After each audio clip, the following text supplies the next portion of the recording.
Muy buenas a todos, gente. ¿Qué tal? ¿Cómo estáis? Bienvenidos a un nuevo Rod and John. Bienvenidos al capítulo que le vamos a dedicar a The Big Country. ¿Qué tal, John? ¿Cómo estás, tío? ¿Qué tal, Rafa? Muy bien. Hoy estamos aquí en formato diferido.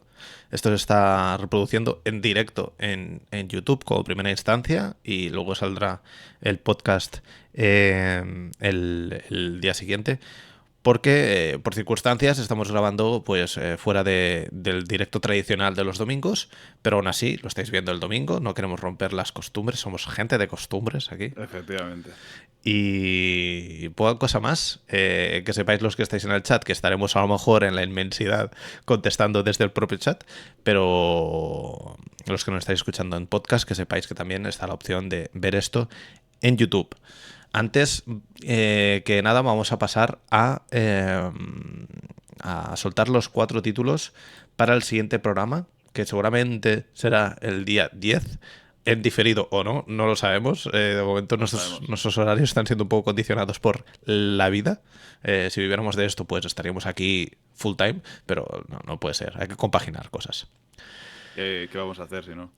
Es lo que hay, es lo que hay. No hay otra. No hay otra. Pues vamos a pasar, si te parece, John, a las 4 películas para el próximo programa.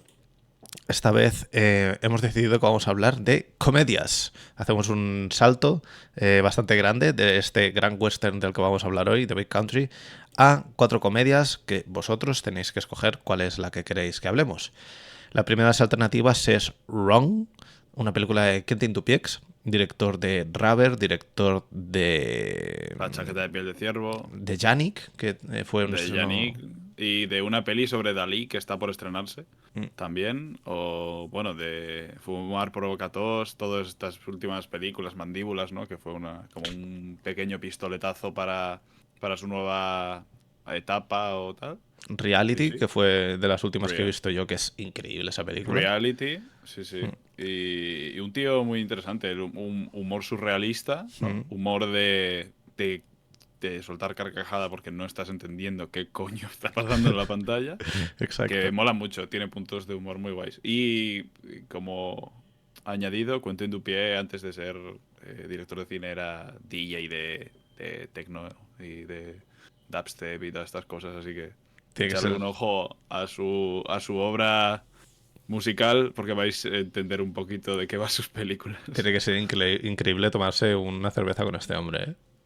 Tiene que ser una Sí, sí. movida gorda. Pues aquí hemos escogido Wrong como una de las alternativas para el próximo programa. Cine, comedia surrealista. La siguiente opción es Rufufu, la película de Mario Monicelli. Monicelli, con Marcelo Mastroianni, con Totò. Esta ya es de corte más clásico, es una película del 58, si no me equivoco. Ujú. Sí, sí. Y pues otra comedia. Una peli de atracos muy a la italiana. Mario Monicelli era uno de los grandes maestros de la comedia en su época. Y Rufufu hace referencia, a los que no lo sepáis, a la película Rififi de Jules Dassin, es cine negro, sobre un atraco y tal. Y una peli súper divertida, esta Rufufu. Pues ahí la tenéis como opción más clásica. Si no, volvemos un poco al presente para proponer Espíritu Sagrado, la película de Chema García Ibarra. Una película española. Vamos cambiando de Ujú. países. Yo no la tengo vista, pero sé que hubo mucho revuelo cuando salió y que la gente habló bastante bien de la película. Una peli potente, potente, de estas que te dejan bastante mal cuerpo después de haberte reído tanto. Y se agradece. Creo que es una propuesta muy original y muy. No sé, creo que una peli diría necesaria dentro de. Necesario es una palabra de mierda para el cine, pero muy, muy guay para la industria española. Creo que Chema García Ibarra tiene un mundo muy, muy particular y está muy arraigado a sus raíces y eso siempre, siempre se agradece que lo hagan de forma sincera y a través de un cine así de potente, que no es baladí que le hayan editado Blu-rays en Reino Unido y todas las cosas, ¿sabes? Pues ahí la tenéis, la peli pasó por el Festival de Málaga, por Locarno.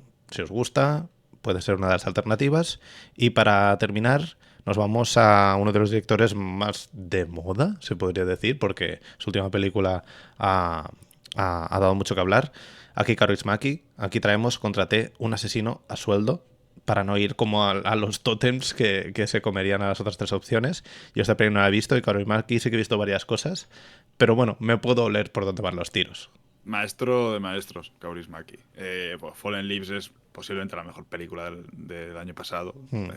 con permiso de, yo qué sé, cerrar los ojos y cuatro cosas más. En todos los top 10 ha entrado. O sea que... Es una obra maestra absoluta. Y es otra, Contraté un asesino sueldo es otra película brillante de director que protagoniza Jean-Pierre Léaud. Y es una persona que, harta de su vida, quiere, quiere morir, pero es muy cobarde para morir, así que contrata a un asesino a sueldo para que lo mate. La premisa ya a mí me tiene ya cautivado. O sea que vosotros elegís, como siempre. Wrong, de Quentin Dupieux, Rufufu, de Monicelli, Espíritu Sagrado de García Ibarra o Contraté un asesino al sueldo de Aki Kaurismäki. Recordad que tenéis en nuestra cuenta de Twitter, en nuestra cuenta de X, la votación para que vosotros escojáis la película que os interesa. Si hay empate, pues habrá otra votación. Las votaciones a partir de ahora, por cierto, serán más cortas de tiempo. Normalmente dejábamos unos 5 o 6 días hasta 7, pero por motivos de agenda pues van a tener que ser más ágiles, hay que ponerse las pilas, hay que estar conectados a las redes sociales para votar y que no se os escape el tren. Y poca cosa más. Nos ponemos ya con The Big Country, si te parece. Horizontes de grandeza. ¡Qué Horizontes de nombre, qué Grandeza en nombre! España. Un buen nombre. Me ha parecido una buena adaptación porque... Es esa pequeña época en la que las traducciones de los títulos en España eran grandiosos, ¿eh? Sí. Centauros del Desierto en contra de Searchers. Me Hmm, parece que es mejor aún Centauros del Desierto que Los Buscadores, lo que sería una hmm. traducción literal de la peli de Jen Ford. Aquí sería el gran país o el gran terreno o algo de este estilo, pero no, Horizontes de Grandeza. En Latinoamérica no sé cómo se llamó. Ojalá fuera también Horizontes de Grandeza. Una película del 58 de William Wyler, que ya pasó por aquí con Vacaciones en Roma. Ujú. En este caso nos encontramos con un guión escrito a 200 manos, inspirado en la novela de Donald Hamilton, y la película está protagonizada por Gregory Peck, como protagonista máximo, aunque está también por ahí Carol Baker, que es la que Ujú. hace de su mujer. A la vez está Charlton Heston, irreconocible, la verdad. Yo cuando me puse la película sabía que salía Charlton Heston, pero cuando la vi, no, casi que, no sé, como que no identificaba yo en ese rol. Ujú. Y luego está Jan Simmons, que es la otra, digamos, dentro Ujú. del universo de la peli. Western, romance, cine épico, pero, para mi gusto, y ya abrimos el melón, un western bastante diferente. Normalmente Ujú. tenemos o yo tengo la imagen del western más clásico, más el spaghetti western, con tópicos muy tópicos, y aquí tenemos a lo largo de, por cierto, 160 minutazos, que es una Sí, sí. peli larga, tenemos un desarrollo súper interesante de este tipo que viene del exterior y que se planta en un entorno rural. Es el extranjero que llega a un sitio nuevo y que tiene que adaptarse un poco a las costumbres, pero ves como todo se gira al revés. Lo que sería como en el western clásico, el extranjero que llega y es como la última mierda, aquí como que se posiciona en una posición de poder por encima de los que están, de los pueblerinos o de los que viven allí. Una película que a mí me ha vuelto completamente loco. No tiene ningún sentido que esta película aguante así de bien el paso del tiempo y aguante así de bien la duración. Ya Me- es una peli inmortal, ¿eh? Es una de estas pelis inmortales. Es muy, muy poderosa, y yo invito a que si alguien ha caído aquí de casualidad porque está planteándose ver o no ver la película, vedla, porque yo creo que está muy lejos de lo que tenemos como en la cabeza de lo que es un western, y es muy rica, que eso es lo que me ha Ujú. sorprendido más, que no te aburres en ningún momento. Ujú. No sé cuál fue tu sensación cuando lo viste por primera vez. Yo, bueno, quería comentar, dentro de todos los actores está Burl Ives, Mm, ese que hace bueno, de la contraposición del terrateniente, ¿no? exacto. Que ganó el Oscar por su papel. Acojonante, la verdad. Pero bueno, que es como el enemigo sí, el del... antagonista, ¿no? Porque no creo que haya enemigos en la... Bueno, si hay enemigo es el rico, Sí, como siempre. sí. Hay ahí un beef entre ellos dos. Pero yo creo que es la tercera vez que veo Horizontes de Grandeza. La primera vez que la vi puede ser que fuera en pandemia. En ¿Mm? pandemia creo que fue cuando yo me veía todos los días después de comer un western Hostia. con mis padres. Y bueno, volví loco. O sea, me flipó. Me flipó por lo que representa, por lo que es y lo cambiante también que supone para un género tan Mm, de códigos tan cerrados, ¿no? Muchas veces, ¿no? Y de repeticiones. El western es el padre del cine, en cierta forma. mm, Es de donde, de donde nace todo. mm, De donde nacen muchos movimientos de cámara, muchas decisiones de montaje, muchas decisiones de distanciamiento de la cámara de una situación o de una persona. Y esto también tiene ese aroma crepuscular, ¿no? De esa persona eh, a- adinerada que llega, pero en ningún momento quiere pisar al pueblo, sino simplemente traer unas costumbres mm, que se van creando mm, en esa tierra, ¿no? El gran hincapié que hace él, que en ningún momento está armado, ni lleva, no lleva armas en ningún mm, momento, y la contraposición de toda la gente que vive ahí, que aún lucha lucha con la gente armados. Encima de caballos se van en búsqueda y captura de gente para palizarlos. mm, Y él consigue traer una modernidad, ¿no? Que mm. quiere instaurar en ese lugar. Aunque en los ricos, y aquí en este caso el terrateniente, que es suegro, ¿no? En Mm. cierta forma es suegro, es una persona que quiere tener toda la tierra para él y quiere conquistar en cierta forma todo el horizonte que se ve en el Mm. lugar. Se hace mucho hincapié en la tierra, Sí, en lo vasto ujú. Lo hizo muchas veces. del Eso. lugar, en Ujú. el que las escenas muchas veces no tienen un final, ¿no? Porque Mm, no se ve el fondo de lo gigante que es todo, pero también consigue que toda esa grandeza se sublime en cierta forma en los personajes, ¿no? Y se entienda muy bien los lugares que transitan y las corrientes bien morales y bien políticas que tienen mm, los diferentes personajes, habiendo un triángulo de ideales en muchos momentos, ¿no? Ya puede ser por Gregory Peck, por la familia del terrateniente, lo que viene a ser la prometida de mm, Gregory Peck, su marido, mm. y los Genesi, que son, pues sería como sería en cierta forma como un pueblo gitano, ¿no? Sí. Entendiéndolo desde nuestra concepción actual, como un pueblo gitano fuera que vive del campo y del agua de Mm. los lugares y que el terrateniente quiere destruir a toda costa. Está el conflicto principal, que es lo que has dicho tú, que es la llegada de la civilización a un territorio un poco inhóspito en el que reina la ley del más fuerte, literalmente, porque Ujú. no hay ni policía, la policía está como a una hora y ellos lo dicen. Sí, el sheriff más cercano está a 300 kilómetros, Si tenemos ¿verdad? que solucionarlo todo en base al sheriff, es lento, no sé qué. Entonces, son justicieros que toman un poco las decisiones por su mano y cada uno ahí sobrepone sus intereses. El problema principal está aparentemente centrado en el tema del agua, un tema que, mira, curiosamente también nos toca de cerca ahora, de que necesitan el agua para que sobrevivan sus animales y bueno, pues eso, viven de los animales y viven de la tierra y el único trecho de agua en medio del desierto es el que está un poco en disputa a lo largo de la película, que luego vemos que en realidad el problema que tienen es un problema personal entre los dos magnates, entre los dos jefes. Eh, a mí una de las cosas que me sorprendió muchísimo cuando empieza la película y que está más en el principio que en el desarrollo, porque luego con el desarrollo se pone un poco más serio. Pero es curioso que la película tiene como cierto toque cómico de comedia física, que es Ujú. algo que a Gregory Peck se lo he visto en algunas de sus películas, que no es que sea un cómico de comedia física como era, por ejemplo, Charles Chaplin o... Ahora, es que el problema de Gregory Peck es que es muy tosco. No sé si medía 1,91, Claro, 1,92. es un bicho, es un bicho. Sí. Entonces no es como estos grandes, digamos, la comedia física, pero sí que tiene algo la película en muchos momentos. en los que, por ejemplo, me acuerdo del momento en el que está intentando controlar a Old Thunder, el caballo difícil de cabalgar, con el ayudante mexicano.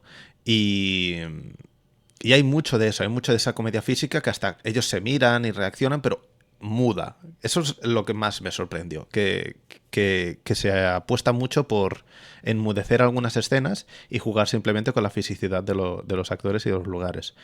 También cuando él va a esa finca que es la que está cerca del agua, ahora no me acuerdo cómo se llama, no sé qué Mat, Wet Mat, algo así. Mm.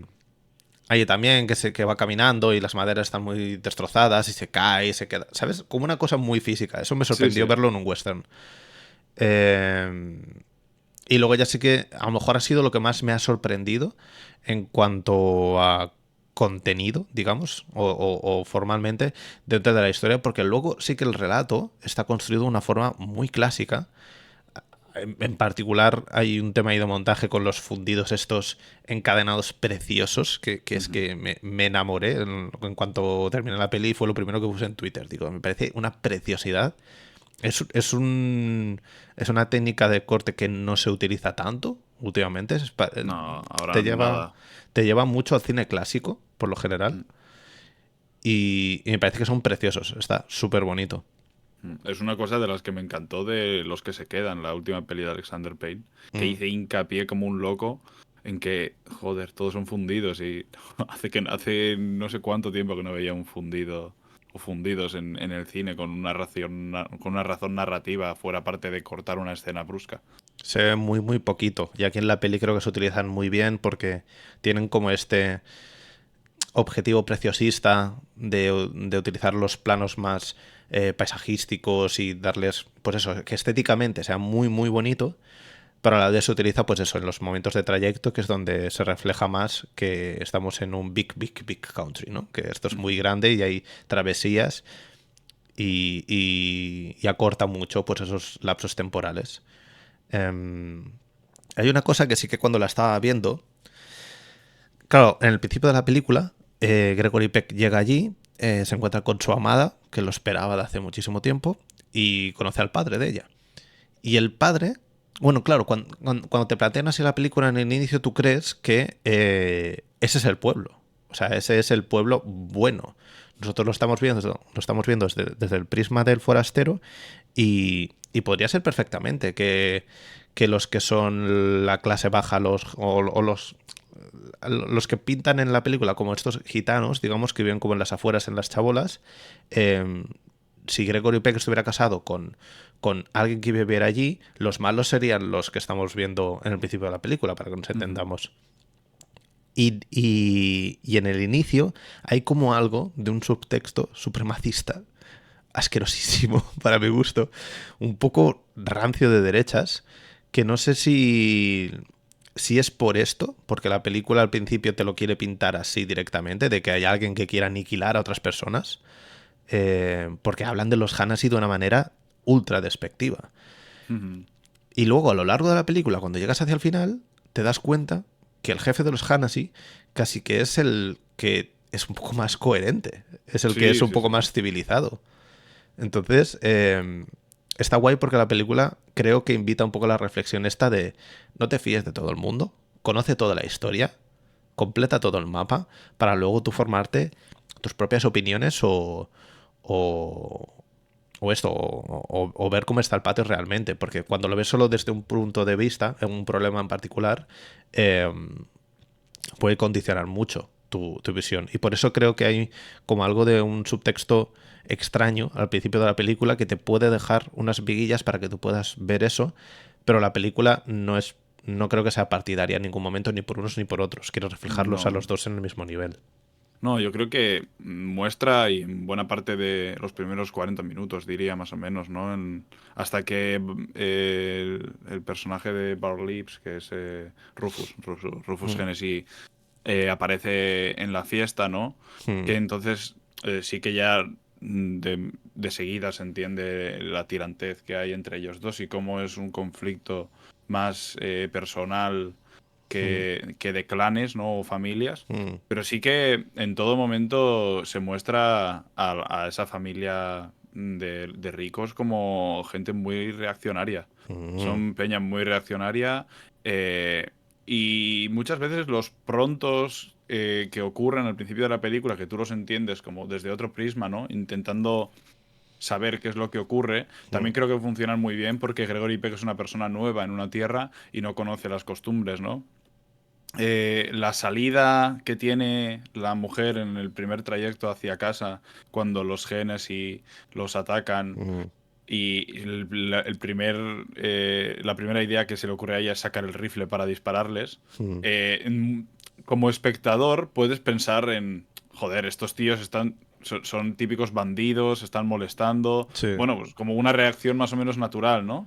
Pero cuando pasan 20 minutos y ves que literalmente es una supremacista, tiene un Mm, odio profundo a esa gente, ya no por ella misma, sino porque se lo ha impuesto su padre, mm. porque en muchos momentos se ve que no hay una personalidad muy Detrás grande de en ella, sí, ella, sí. más que simplemente lo que ha visto en el Mm, alrededor y que tiene que ser todo como diga su padre.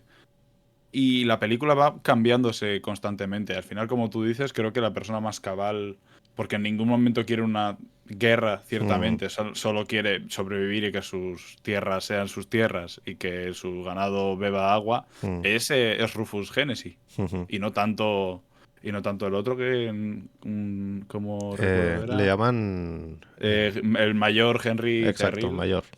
que es literalmente el Adolf Hitler.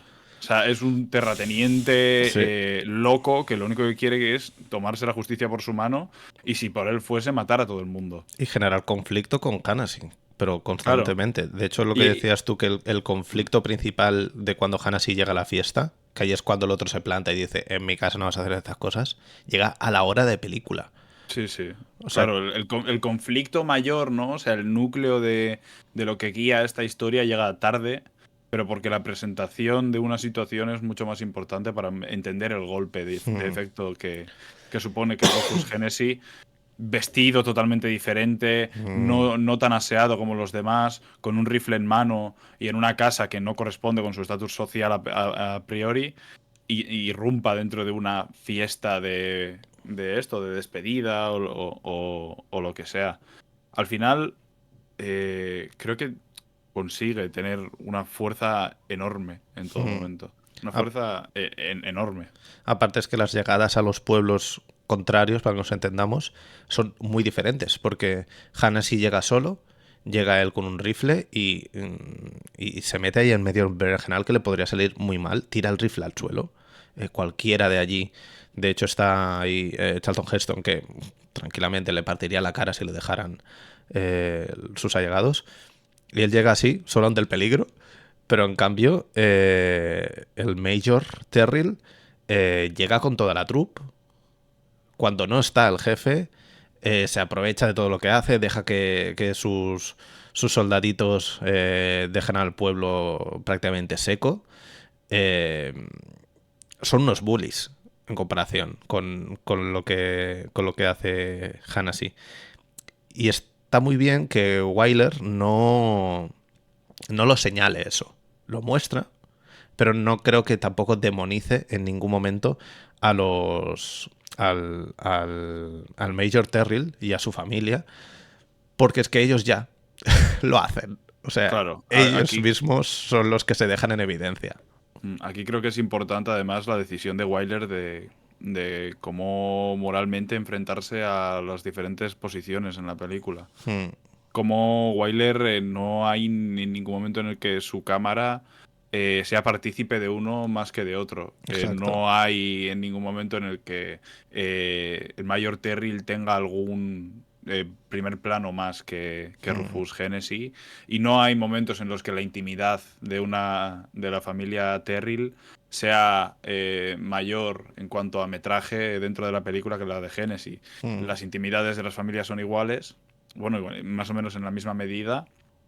Y las escenas y las distancias que toma la cámara de unos y de otros es igual, fuera parte de que tú como espectador te posiciones más en unas acciones que en otras, Mm, o simplemente entiendas más a un personaje que a otro. Aquí creo que es muy importante Charlton Heston, el mm, personaje de Charlton Heston, y cómo funciona para con la película, teniendo en cuenta bien su enamoramiento, ¿no? O sea, él mm, se nota enamorado de la hija del mayor Terrell, y también cómo funciona eh, la relación que tiene con él, ¿no? mm, De que prácticamente el mayor Terrell no tiene nadie que le apoye, y eso se ve en el final de la película, mm, cuando si no mueve una mano Charlton Heston, ¿no? Que es como el segundo mm, ahí, nadie mueve una mano por Terrell. Realmente solo se mueven por él. Y pasa algo muy similar con Genesis. mm, No tiene una milicia como tiene Terrell, pero sí que Genesis se mueve más por el honor, ¿no? mm, Y sí se ve en el final de la película cuando hace lo que hace, que todo es una cuestión de honor mm, y de una guerra que se está yendo de las manos y que no debería de llegar al punto que llega. Pero creo que aquí de verdad es muy, muy importante Charlton Heston mm, y cómo actúa frente a todo lo que ocurre, ¿no? El odio también que procesa de forma literal al personaje de Gregory Peck, mm, y cómo terminan enfrentándose ellos en la oscuridad, ¿no? mm, Dejando de lado cualquier espectacularidad y cualquier cosa que tenga que ver la gente, mm. porque se necesita que los enfrentamientos personales sean cerrados entre personas y no entre lo popular o entre la gente, Hmm. que es lo que están haciendo justo Genesis y Terry, que Exacto. se están pegando de forma pública y involucrando a gente que no tiene nada que ver ahí. Es que como dices bien aquí, estamos en un contexto en el que en estas tierras nadie es absolutamente nada sin sus hombres, sin su rebaño, se podría decir, que hay muchas similitudes ahí. Y, y a mí es una de las cosas que más me gustó de cómo realmente al final Peck y Heston sintetizan lo que debería ser, que dices tú, esa lucha entre ellos. Es un problema personal que soluciona entre ellos.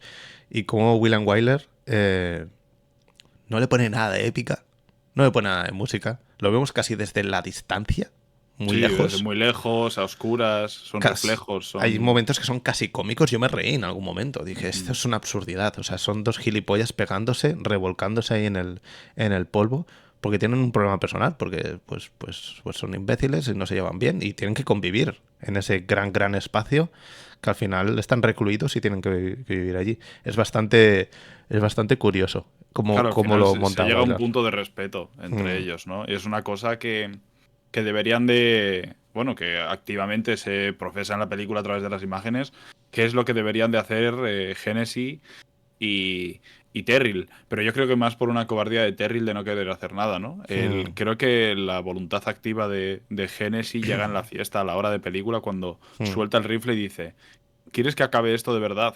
Absolutamente todo. Mátame aquí delante de todo el mundo. Te lo pongo fácil, te pongo la Mátame espalda. aquí Sí, sí. delante de todo el mundo y ya está. Y si no eres capaz de dispararme de frente, dispárame de espaldas. Ujú.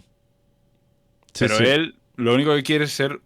O sea, no quiere ir solo a ningún lado. No es capaz de hacer nada prácticamente solo. Y se ve al final de Mm. la película Sí, sí. como en el enfrentamiento los dos terminan así, y los pueblos siguen exactamente igual. Y, Ah, y porque como, ya se han pegado los que tenían que pegarse, que era exacto. lo importante. Y como Wyler ese momento lo filma también igual, desde la distancia, los pone los Desde la dos distancia, al mismo lejísimos. nivel. Mm.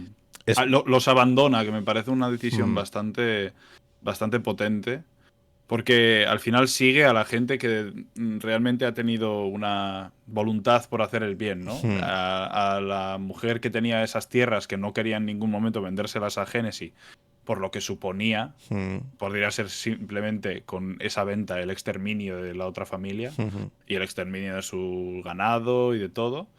Y se lo vende a la persona que cree que realmente sí que se ajusta a una ley o a una moral, exacto. a una persona humana dentro de estos monstruos, ¿no? Porque por mucho que haya uno que te pueda caer mejor que otro, no dejan de ser gente que está son como animales salvajes, ¿no? Que hace la analogía con la yegua, Mm, con el trueno, el caballo, y como Gregory Peck está insistiendo constantemente en cabalgarla, que nadie había cabalgado en ella, y ella consigue terminar montándola y amansándola, ¿no? Y metiéndola dentro de esto después, que es pues justamente lo que es la película. Es muy metafórico domar ese caballo loco y descontrolado para meterlo en el establo y que viva y deje vivir a los demás. Es literalmente una metáfora de los dos grandes jefes. A mí del final, de cómo rueda el último gran duelo, es que por eso creo que es un anti-western en muchos aspectos, porque ese gran duelo final, que a lo mejor Sergio Leone petaría a planos cortos y a detalles y a un ritmo Bueno, frenético. y duraría 4 veces más porque las distancias temporales Sí. entre persona y persona se alargarían. Sería un campo de fútbol de Oliver Benji, versión western. Aquí Wyler los reduce a la nada y eso me gusta mucho porque los reduce físicamente a la nada. Sois 2 puntos en la inmensidad. O sea, vuestros problemas son una mierda. O sea, no es tan O sea, importante. la Tierra es mucho más importante, ¿no? Exacto. Esa gran Tierra que Es, estamos constantemente viendo. es fácil que el tamaño de la región y las tierras se coma a esa gente. Porque cuando se acabe el agua, ¿qué va a pasar? O sea, hay un punto de vista muy geográfico en el que los intereses económicos y territoriales que están manejando estos dos se reducen a la nada, porque es una tierra en la que tienes que sobrevivir. Y la llegada de la civilización a la vez, como vimos en The Wild Bunch, en Grupo Salvaje, no, a lo mejor no se habla tanto en esta película, pero sí que está ahí. La llegada de la civilización en la figura de Gregory Peck hace que esos lugares eventualmente dejarán de existir. ¿Qué es lo que ha pasado? Esos lugares ya no existen. O se han reducido a desiertos en los que no se puede vivir, o ha llegado pues la maquinaria capitalista y la evolución de nuestras sociedades cambiando completamente esos sitios y haciendo que esa gente ya no tenga esos lugares donde habían vivido siempre. En Grupo Salvaje lo vivimos muy claro. Cuando ellos ven pasar el coche por delante y dicen, bueno, pues ya está, ¿no? No pintamos absolutamente nada aquí. Estamos condenados a la extinción. Y es algo que está ahí entre líneas, yo creo. La lucha está entre los valores del Far West y la civilización, que están muy encarnados también entre Pat y Jim. Entre el personaje de Jim, que es este forastero que llega, y Pat, que es su mujer, que al final ves que también... ¡Fua! No es trigo Sí, sí, limpio, ¿eh? en ningún momento, o sea, vienen como prometidos y él termina apartándose de ella bueno, porque chocan ya no, o sea, sí que se pueden querer, pero es tan diferente el pensamiento Están en las y antípodas. la idea que tienen del mundo Mm. y de la vida que es imposible, ¿no? Al final, y por eso termina yéndose con la otra chica, que es la única, en cierta forma, cabal. No, en ningún momento la película alude de forma literal a que hay un romance entre ellos, pero bueno, es obvio que se van juntos y que él ha comprado la tierra de ella y ella le ha vendido la tierra por algo. Que en la peli yo creo que Wyler tampoco busca demonizar al personaje de Pat. Yo creo que es un poco pues No, creo que es las consecuencias bueno, de vivir allí sí, con esa gente. un poco lo que hay, ¿no? O sea, Mm, tampoco hay una relación con nadie mm, fuera de ese lugar y es inevitable. O mm. sea, si tú estuvieses todo el día metido en tu casa sin poder salir, serías exactamente igual que la gente que te rodea, Exacto. sin ninguna... Y por mucho que haya... Bueno, y además en ese lugar no había nada exterior, ¿sabes? No podíamos saber qué ocurría afuera, como ahora con los móviles, e internet y todo. Allí Mm. era lo que hay, es lo que Es hay tu realidad y punto. y ya está. Hay uno de los... Hay varios temas en la película, pero está el honor, está la lealtad. Pero hay un tema que yo creo que está desde el inicio, que es la valentía. La valentía un poco vinculada al rollo este del macho alfa, el macho del western, que Wyler busca dinamitar un poco porque ves que los machos no tienen mucho futuro. Acaban siendo los que acaban en peor situación. Hay un momento en el final de la película en el tercio final de la película, cuando Hanasi secuestra a... No me acuerdo cómo se llama el personaje de la chica que tiene las tierras estas del Julie agua. Maragon. Exacto. Cuando secuestra a Julie, se la lleva a su territorio, la retiene allí, y entonces es cuando se lía un poco el Cristo, ¿no? De que ir a buscar a Julie porque los malos se la han llevado, bla, bla, bla. Y, y Gregory Peck está en plan, bueno, de chill, ¿no? Vamos ahí, vamos a hablar, vamos a ver qué sucede. Le dicen, no pases por el cañón blanco porque directamente está reventado de gente, te van a destruir. Él tira, como que la civilización... o no Desarmado. desarmado, exacto. No quiero decir que la civilización pone paz en eso, porque tampoco creo que sea el mejor ejemplo, la civilización tal como la conocemos, pero ya me entendéis, ¿no? Que digamos, lo civilizado o el diálogo se intenta abrir paso entre las balas. Y cuando llega allí, nos encontramos con el duelo entre el hijo de los Hanasi, que es un pieza de mucho cuidado, que ya lo vemos en el principio de la película, y Gregory Peck, Jim. Y yo creo que en ese clímax del duelo, en el que sí que está rodado con bastante más ritmo que el del final, digamos, entre los dos jefes es como mucho más metafórico y este es mucho más expositivo del tema, vemos que el clímax real es la valentía. Cómo se deshace ese tipo cuando falla su bala y Gregory Peck tiene la posibilidad de pegarle un tiro. Su padre le dice, dispara. No solo cuando falla su bala, sino que se adelanta por miedo. Se adelanta por miedo, claro, es verdad. Y como el jefe de los Hanasi le dice, dispara, dispara. Estás en tu derecho. O sea, es el duelo. Sí, el padre. Es la ley. Esto es la ley. Y se deshace, se mete por el suelo. O sea, es la bajeza más máxima ser cobarde. No enfrentarte a lo que tú decides, porque al final es él el que se mete en ese jardín. Y ahí digo ahí es donde creo que el jefe Hanasi es más coherente, porque él no va a dejar que su hijo le pegue un tiro por la espalda a este hombre. Él no ha cumplido las normas, él ha sido un cobarde. Es un hombre de honor al final. Hay que cumplir el honor, literalmente. Es un señor y es un hombre de honor que ha estado rodeado de gente de mucho honor y poder, ¿no? Comentan en muchos momentos como Julie Maragon es hija de una persona, de la misma persona que tenía esas tierras, que era, bueno, la falta de él viene a ser el núcleo de por qué empezaron a pegarse entre estas dos familias. Y se habla de un hombre honrado, de un hombre coherente, de un señor, ¿no? Y él también, Génesis, habla del honor y de la caballerosidad como un valor que todo el mundo debe de tener. Y por eso es tan fiel a su sentido y es tan fiel en todo momento a su palabra. Aunque su palabra tenga que pasar por no dejar que su hijo dispare por la espalda a un hombre caballeroso, un hombre que con honor se ha metido en un duelo en el que no pintaba nada y que con honor también ha disparado al suelo para no querer matar a nadie. Termina él matando a su hijo con mucho dolor, pero también con un sentido del honor, ¿no? Y la película yo creo que es el gran clímax de la película, más que el clímax de después, ¿no? De cuando mueren ambos. Creo que el verdadero momento impactante de la película y trascendental, diría, es una palabra un poco tal, pero creo que el momento realmente trascendental es esto. Es como los valores no deben de dejarse al lado por nada del mundo, porque si no, esto lleva al caos. Sí, sí, porque si no acabamos siendo animales 100%. Y como dices tú, es un sacrificio lo que él hace, porque él llora con el hijo en brazos.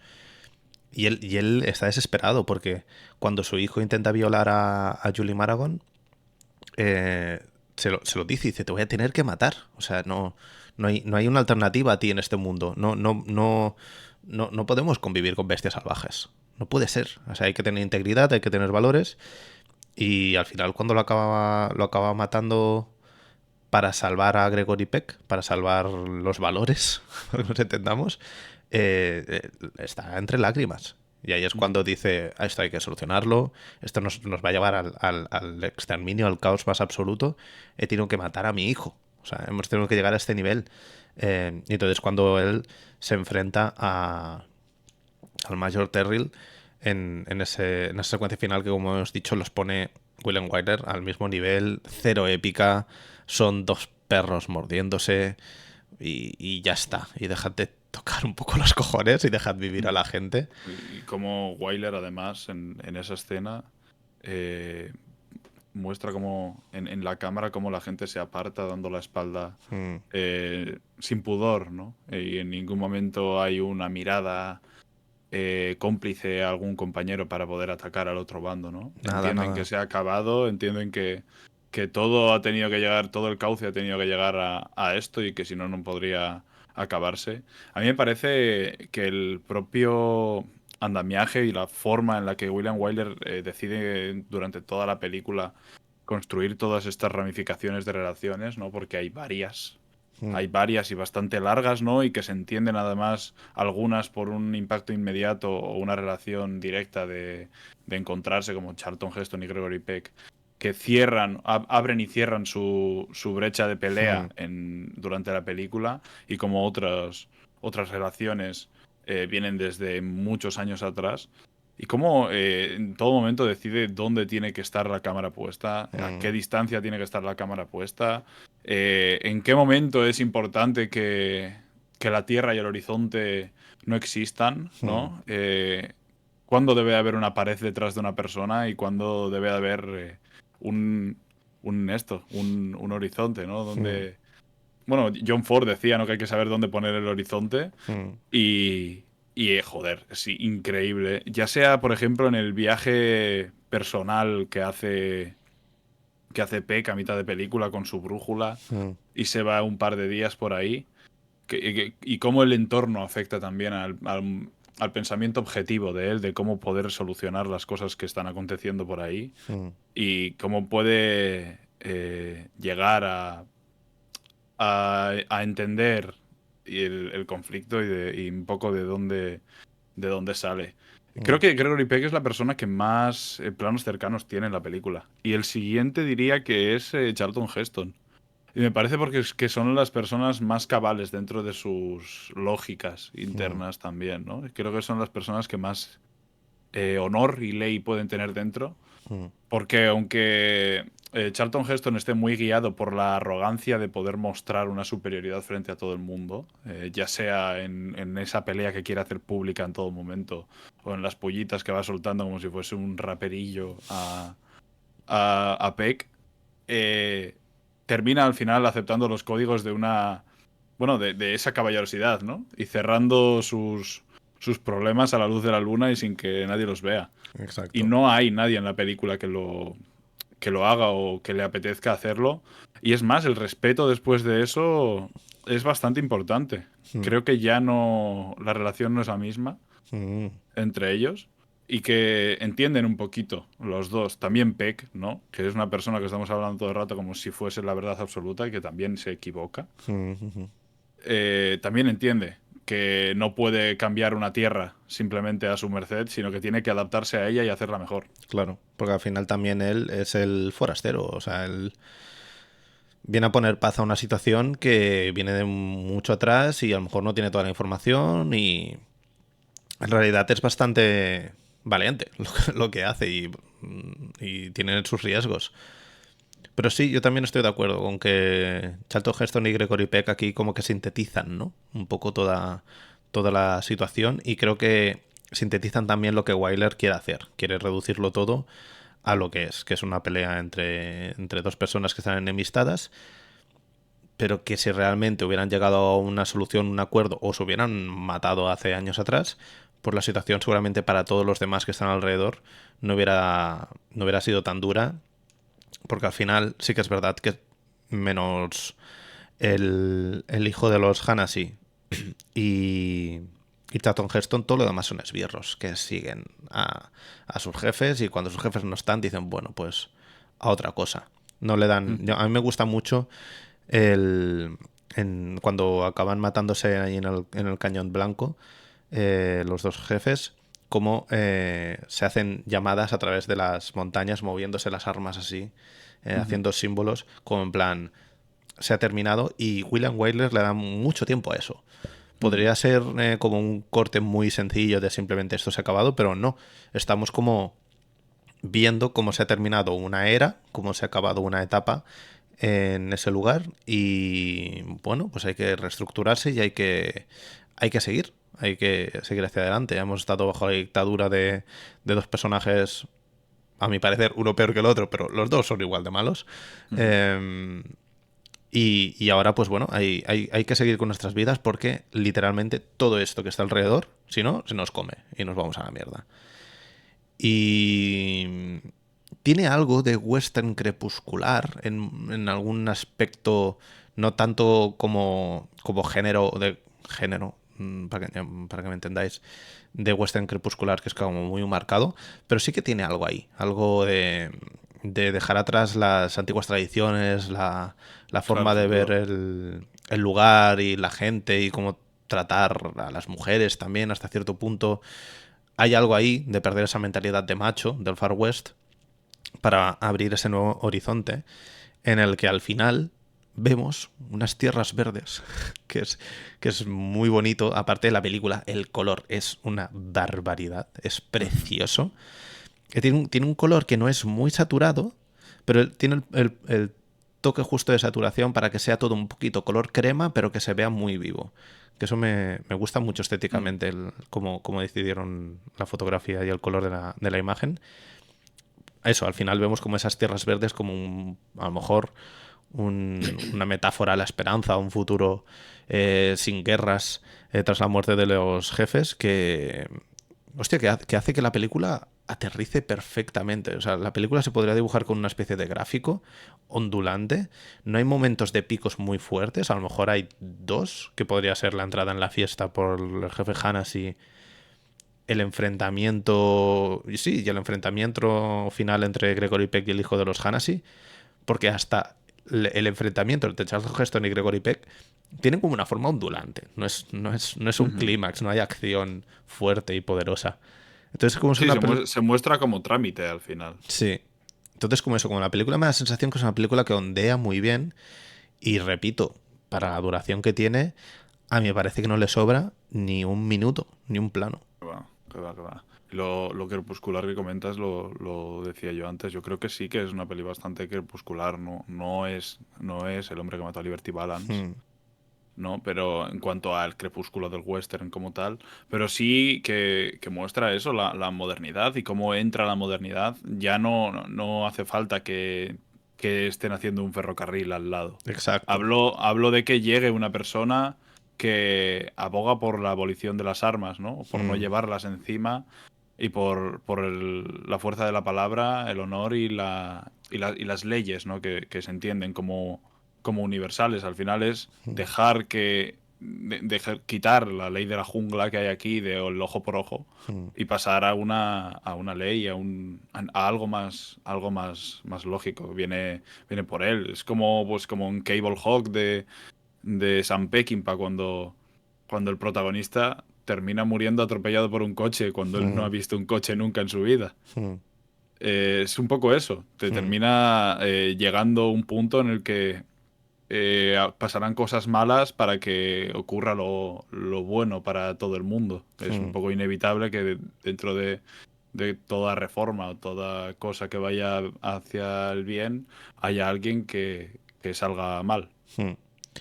Sí, a mí me gusta mucho por eso que dices que es una película al final muy, muy pacifista, pero que a la vez tampoco em, no sataniza el lugar. O sea, el Far West, tal como lo entendemos, a nivel de tropos y tópicos, está muy vinculado en el imaginario a la violencia. Y yo creo Ujú. que aquí William Wyler también quiere luchar contra eso. No quiere, no quiere pintar el Far West como un lugar violento per se. Es un lugar.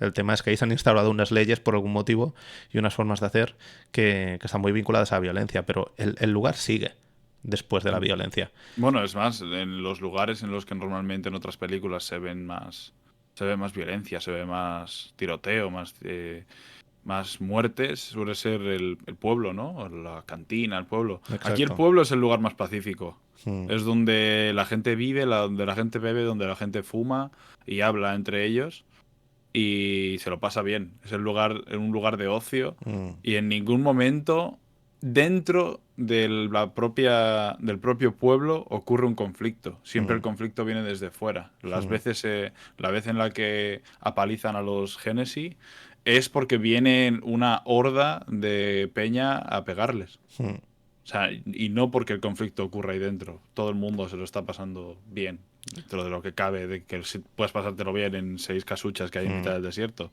Pero no hay ningún conflicto que no venga del exterior.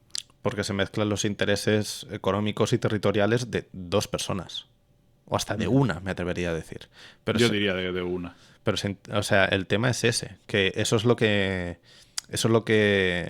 intoxica esa sociedad, que al final es una sociedad que es muy cooperativista, que a nivel económico uno tiene vacas, el otro está tejiendo y a la vez Bueno, el otro... uno tiene 5.000 vacas y el otro tiene 50.000. Esa es la diferencia. Por eso, pero quiero decir que son sociedades que eran muy cooperativistas, que vivían mucho de las comunidades. Nadie podía vivir solo ahí. Y en cambio, cuando se impone no es que no quiero, a lo mejor es como rizar mucho el rizo, pero cuando se impone mucho esta mentalidad capitalista de posesión y de supremacismos a nivel político, es cuando se jode todo. Y lo que dices tú, más pues en contextos en los que la gente vive bien y se buscan los problemas aparte y acaban siendo 2 mataos los que acaban liándola. Cuando la realidad era muy, muy diferente. Entonces creo que Wyler tiene el punto de mira muy centrado en eso también, en no satanizar esos lugares y en darle la importancia que merece al Big Country, que es algo que se pinta mucho a lo largo de la película como algo negativo, hay que tener cuidado por aquí, pero hay que tener cuidado porque es un lugar inhóspito, es un lugar peligroso y es un lugar en el que la gente se pierde. Que de casualidad haya gente que tenga conflictos, esto pasará aquí y pasará en Amazonas y pasará en cualquier otro lado. Y a mí al final me parece muy bonito, la verdad. Después del clímax de Hanasi acabando con su hijo, todo ese final, que podría ser súper sanguinario, súper desagradable. Sí, podría ser un asesinato. Y podría ser muy triste, muy oscuro. Casi que lo veo al revés. Me da la sensación de que es un final muy luminoso en el que se acaba un periodo oscuro para pasar a una nueva era que no sabemos lo que pasará, evidentemente, pero que al menos la película sí que creo que lo plantea como un nuevo amanecer, ¿sabes? Creo que es una de las pocas veces, además, que la cámara en el último plano se mueve por encima de los personajes, cuando en ningún momento en la película se había colocado por encima de ellos, ¿no? Como la circunstancia ya ha trascendido a otro lugar, ha pasado a otro lugar, y como esa cámara pasa por detrás de las piedras y se coloca arriba para poder ver el horizonte sin fondo alguno y todos y los tres cabalgando hacia él. Creo que es poético y muy, muy bello y tiene sentido con ese final.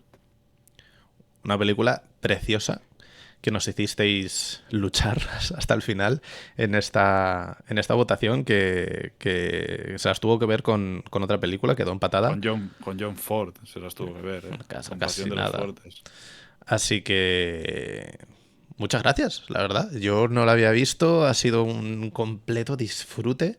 La verdad que siempre me pasa mucho, tengo como géneros más predilectos y otros que no tanto, y cuando me enchufo un western digo, me da un poco de pereza, pero ha sido un gozo. Hacía mucho que no disfrutaba tanto de una película bonita, completa, con subtexto, con tramas elaboradas, larga, pero con sentido que sea larga, no le sobra absolutamente nada.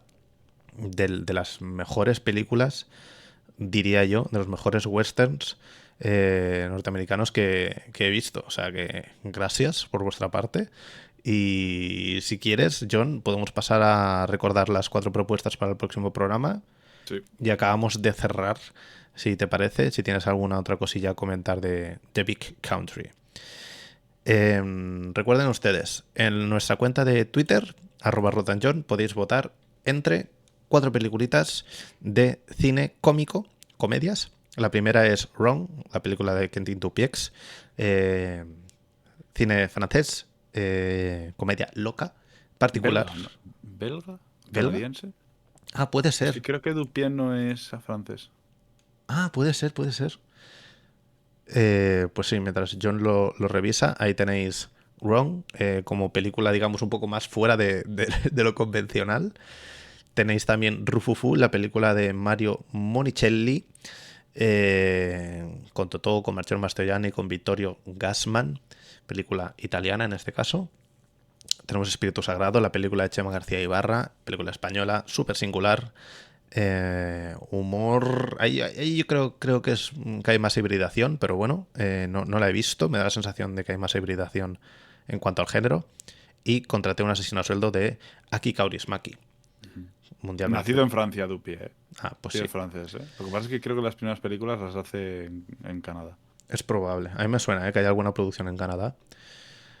Y eso, cerramos con Kaurismäki. Tenemos aquí 4 países, 4 propuestas, 4 peliculitas para que vosotros entréis en Twitter, votéis por vuestra película favorita y nosotros vengamos en un par de semanas a comentar la peli que nos ha parecido, unos pequeños análisis, unas pequeñas aproximaciones de estos 2 pobres diablillos. Somos dos pobres chicos que nos gusta el cine. No venimos a sentar cátedra, sobre todo. Venimos a dar un poco aquí nuestra opinión y lo que sentimos por las pelis que vemos. The Big Country es una peli para sentirla en todos los aspectos. Y poca cosa más. No sé si quieres añadir alguna cosilla, John. Yo iba a decir, el nuevo ruido de fondo es una cosa rarísima, así que os animo a que cuando salga lo escuchéis, sobre la trilogía Kerberos de Mamoru Oshii. Una cosa rarísima, un neo-noir cyberpunk, no saben muchas veces qué está ocurriendo, armaduras de peña que parecen juggernauts, o sea, una cosa bastante loca. Creo que nos lo hemos pasado bastante bien hablando sobre ella.